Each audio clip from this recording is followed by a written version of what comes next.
Mesdames, Messieurs, chères Tricastines, chers Tricastins, bonjour à toutes et à tous. J'espère que vous avez passé de bonnes fêtes de fin d'année. Une fin d'année synonyme de bonnes résolutions et de bons vœux, au premier rang desquels vous avez, tout comme moi, je l'imagine, mis en avant la santé et souhaité la fin de cette crise sanitaire. J'étais le premier à espérer pouvoir vous rencontrer lors de notre traditionnelle cérémonie des vœux. Mais il est une priorité à laquelle je suis bien évidemment très attentif, c'est bien celle de la santé, de votre santé. Les regrets sont là, mais je sais compter sur votre compréhension. C'est donc par cette voie dématérialisée que je m'adresse à vous. L'exercice est bien évidemment très différent que si nous étions face à face. Outre le fait qu'il soit plutôt impersonnel, il m'oblige aussi à être plus concis dans mon intervention. C'est d'ailleurs, pour vous être le plus agréable et vous donner une vision la plus large possible des réalisations et des projets, que nous allons chaque jour, et ce jusqu'à la fin du mois de janvier, diffuser une série de vidéos thématiques à découvrir dès demain sur le site et les réseaux sociaux. Pour l'occasion, j'ai mis à contribution les adjoints et conseillers municipaux délégués. Ils aborderont chacun un thème différent et viendront ainsi compléter mon propos. N'hésitez pas à partager ces posts afin d'en faire profiter un plus grand nombre. S'il est bien un sujet majeur qui nous anime depuis ces derniers mois, c'est bien celui de la santé. Qu'il me soit une nouvelle fois permis de remercier les soignants, les bénévoles, les agents municipaux et les élus, toutes ces équipes du centre de vaccination intercommunal de Saint-Paul. Ils sont plus de 160 à œuvrer depuis le mois d'avril dernier pour vous accueillir et vous vacciner.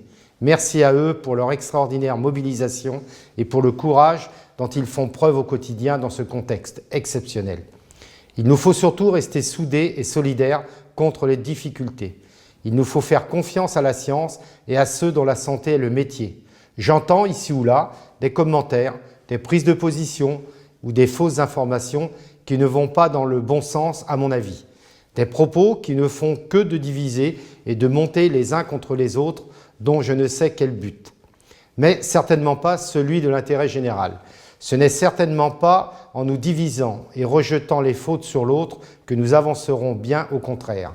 Vous savez mon attachement au vivre ensemble. Je ne peux comprendre que nous soyons encore à notre époque à parler de racisme, d'antisémitisme, de fanatisme, d'homophobie et j'en passe. Et l'on se rend bien compte que l'individualisme est en train de gangréner notre société et qu'il importe de réagir et d'agir pour que l'humanisme prenne toute sa place. Il est vrai que certains ont parfois du mal à se situer dans la société, à s'épanouir au sein de la cité, à trouver leur place face à ce constat. Nous avons souhaité marquer les esprits pour redire combien nous nous engageons pour le vivre ensemble, combien Saint-Paul-Trois-Châteaux s'engage dans le vivre ensemble. Durant toute l'année 2022, nous allons organiser des temps forts et communiquer sur ces questions ô combien importantes du civisme et de la citoyenneté. 2022 sera ainsi l'année des 3C. 3C pour dire que chaque citoyen a sa place dans la cité. 3C pour rappeler que chacun a des droits et des devoirs. 3C pour expliquer et inviter à plus de civisme. Chacun est bien évidemment acteur de cette démarche et toutes les initiatives sont les bienvenues pour créer ainsi une dynamique et dire oui au bien vivre ensemble, oui au bien-être collectif. Ce bien-être collectif auquel la municipalité contribue chaque jour pour faire en sorte que l'on se sente bien à Saint-Paul. Une ville apaisée et bienveillante où l'on y trouve les équipements et les services qui permettent de s'épanouir et de grandir. C'est le sens de l'action que nous menons, l'équipe municipale et moi-même, pour répondre au mieux à vos attentes dans une démarche volontariste et résolument tournée vers l'avenir. C'est ainsi que des infrastructures nouvelles verront le jour dans les prochaines années. Elles ont vocation à remplacer des bâtiments devenus obsolètes et dont la rénovation n'a pas de sens tant sur le plan budgétaire qu'environnemental ou pour répondre aux besoins nouveaux et à venir. Et s'il est un projet phare de cette nouvelle année, un projet qui témoigne de cette volonté de modernité, c'est bien celui du centre aquatique, qui ouvrira au public le 5 février. Une structure nouvelle que nous vous proposons de visiter lors de portes ouvertes le samedi 29 janvier. Une structure moderne, un lieu de vie où le loisir se mêlera au sport, un lieu de détente et de bien-être ouvert à tous.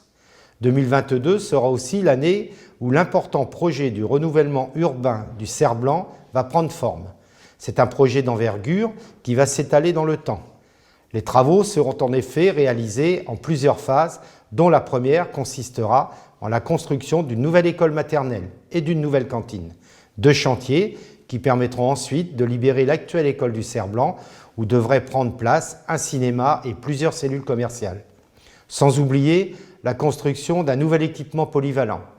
Je n'oublie pas non plus le cours du Coureau où des fouilles archéologiques ont pu être réalisées l'année dernière et que nous voulons requalifier et réaménager l'espace public.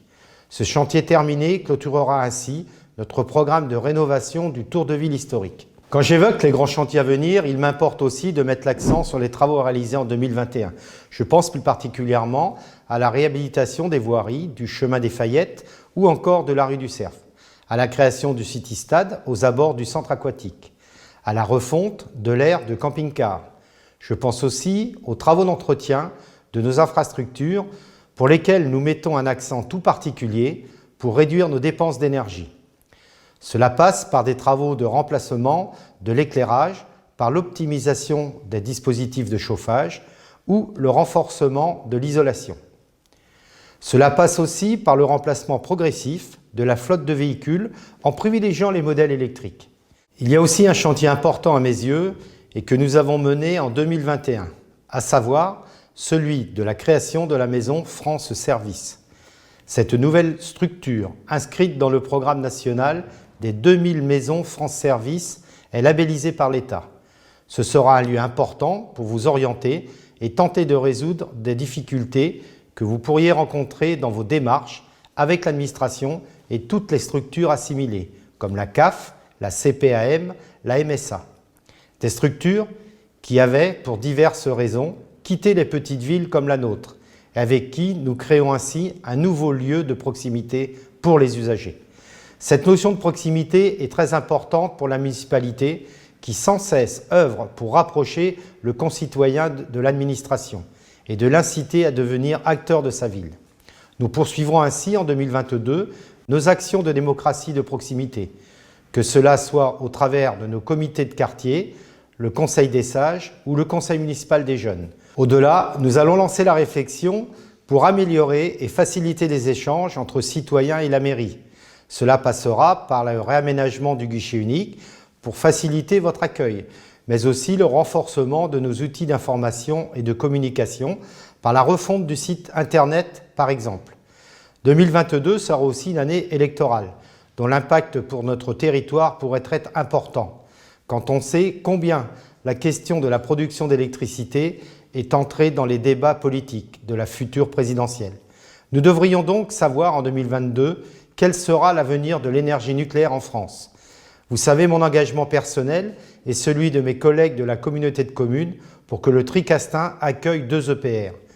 Vous savez qu'aujourd'hui, l'industrie nucléaire est la locomotive du développement économique du territoire. Nous espérons donc, dès lors, que le projet de création du nouvel EPR en Tricastin soit validé. En évoquant tous ces projets, toute cette activité, et je pense pouvoir associer les élus du conseil municipal, je tiens à remercier chaleureusement et à féliciter nos services publics municipaux, nos agents qui chaque jour sont présents pour vous apporter le meilleur. Pour 2022, faisons ensemble le vœu d'une fin de cette crise sanitaire, d'un territoire plus fraternel et surtout plus solidaire. Qu'il me soit permis en cette nouvelle année de vous souhaiter le meilleur, que vos vœux les plus chers se réalisent et que votre santé, ce trésor si précieux, soit préservé. Au nom de toute l'équipe municipale, des agents de la collectivité et en mon nom propre, je vous souhaite une bonne et heureuse année 2022. 2022 qui sera incontestablement l'année des 3C.